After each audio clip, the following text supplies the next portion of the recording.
Sengketa hak warisan mendiang Lina Jubaidah antara Rizky Febian dengan ayah sambungnya, Teddy Pardiana, berujung pada laporan di Polda Jawa Barat.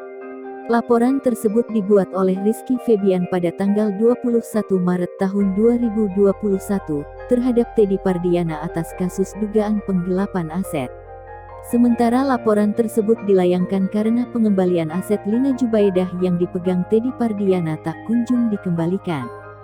Setelah sekian lama tidak memberikan pernyataan, kini Teddy Pardiana melalui kuasa hukum, Ali Nurdin, angkat bicara mengenai polemik tersebut.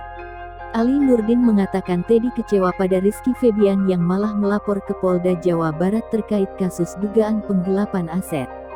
Sebab, kata Ali Nurdin, permintaan kliennya senilai 750 juta rupiah tidak seberapa untuk Rizky Febian.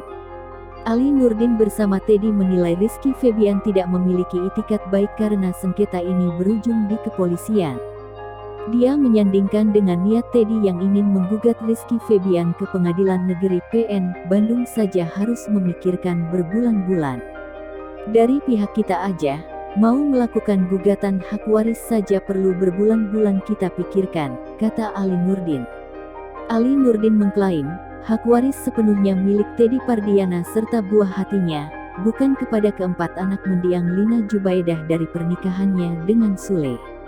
Itu tidak bisa ditutupi, sebanyak uang apapun kamu, sebanyak kamu mempermainkan hukum, itu tidak bisa ditutupi. Teddy dan Bintang adalah ahli waris dari almarhum, ucap Ali Nurdin.